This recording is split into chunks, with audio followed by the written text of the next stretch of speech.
Let's suppose that X represents where you are. That represents you, where you are in your life right now. You have the ability to take a very honest look at your life and see how you got there. Everything that's happened is recorded in your mind. And you can look back and you can see how one thing led to another, which led to another, which led to another. You met this person, you met that person, you moved here, you lived there, you went to work here. And you'll see in your mind how you got to where you are, because you can look back at it. Now, when you go to look ahead, you say, that's where I want to go. This is the dream that comes into your mind, and you quickly get rid of it because you don't know how to get there. When we think of something, when it comes to our mind, let's understand nothing is created or destroyed. We've tuned into something that already is. And rather than let it go, what we want to understand is that there is a place. It's a frequency that we tuned in on, way beyond where we're at in our own consciousness. If we can see it in our mind, we can hold it in our hand. We don't want to just let it go. Let's realize if we can see it in our mind, we can hold it in our hand. There is where I want to go. There is a place. This is real. This isn't just some fancy idea. That's why von Braun told Kennedy, President Kennedy, it would take the will to do it. The ability to focus on that idea, to stick to your knitting, as I say, focus on that idea to the exclusion of all the other nonsense that's coming at you. Don't pay any attention to the people who tell you why you can't. You're going to stay focused.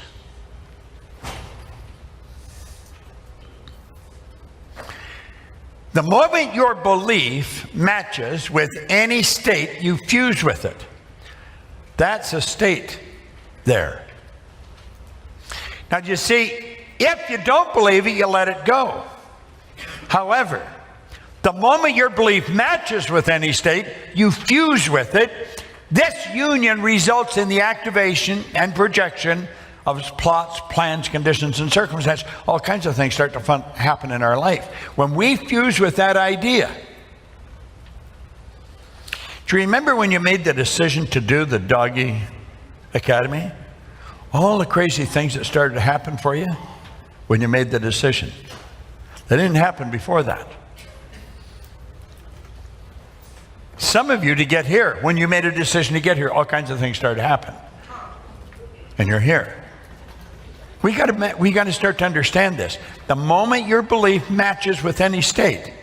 Well, how do we start to believe it? Well, we've got to understand that when we see something, it's not just something, it's a place. There is a place. It's a frequency. When we get on that frequency, all kinds of things start to happen. This new state of conscious awareness becomes our home from which we view the world. Act like the person you want to become. William James called it the actor's technique. Act like you're already there.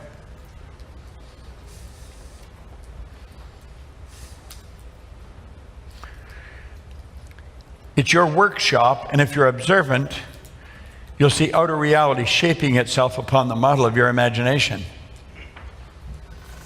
This is so powerful. You're a creative being. How did he create that illusion?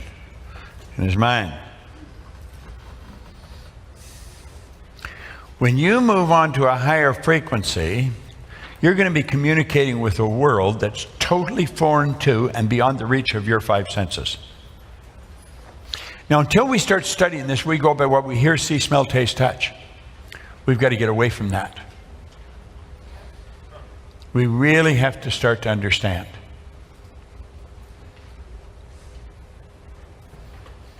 When you move on to a higher frequency, that's when you start using your higher faculties.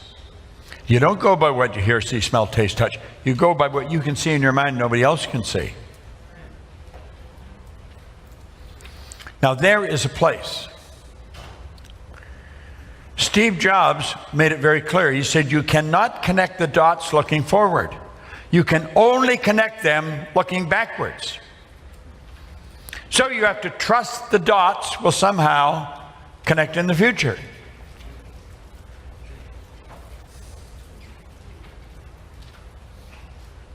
You've got to know that you can go there.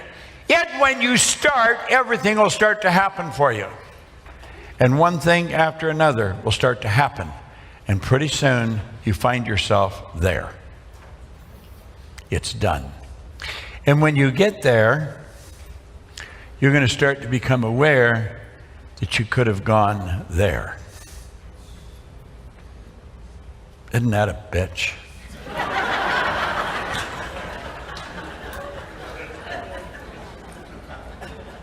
It's interesting, isn't it? When you get there, you'll realize you could have gone there.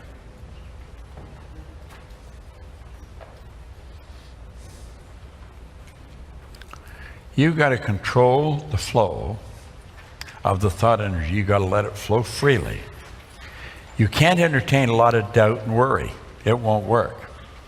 Okay? To move to a considerably higher frequency of thought, you must first consent. It's got to be your decision. Then you've got to adapt to the ideas and feelings this new frequency represents. So you see, it's not good enough just to read it in the book or listen to me talk about it. This is where you've got to do it. The future must become the present in the imagination of the one who would wisely and consciously create circumstance. We must translate vision into being, thinking of into thinking from. Imagination must center itself upon some state and then view the world from that state. That's what we're talking about here. To move to a higher frequency, you've got to consent. In other words, your decision. I couldn't do it. I couldn't take you there. Only you can go there. Then you have to adapt to the ideas and feelings the new frequency represents. Then you're operating from intuition. You're not operating from what you can see with your eyes because it's not manifest yet. At the suggestion of a move, though, your paradigm is instantly going to put up a royal battle. All hell's going to break loose inside and will continually fight you. You must take conscious control over the paradigm, remove and replace it. You see, when this crazy feeling takes over inside, you've got to understand what is taking over. You've got to understand what's causing you the problem. And you have to take control. You cannot let the paradigm control you. That's where that feeling inside, it starts to create doubt, starts to create fear, all kinds of nonsense. You've got to understand, it's like a person inside that's against you. That's really what it's like. It's like a person that's inside talking to you, and it's against you. It's a program. It's a paradigm. And it talks to your consciousness when you're alone, when you're laying in bed or getting up in the morning, or maybe when you're standing in the shower. And it's telling you why you can't do it. You don't have the money. You don't know how. You're never going to get somebody to believe in this. All those ideas are going to flow into your mind. That's what the paradigm does to you. You can ask yourself, what do you really want to do? When you go ahead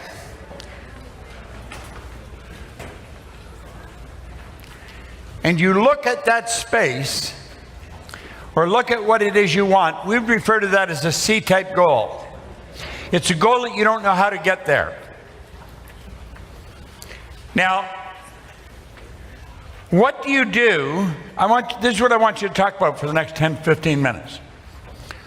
I want you to share with the group, what do you do to attempt to keep that C-type goal in your mind as if in present tense with all the nonsense going on around you, with the problems that you're facing, maybe the lack of money, Or the loved ones telling you you're crazy, you're wasting your time, get a job. What do you do?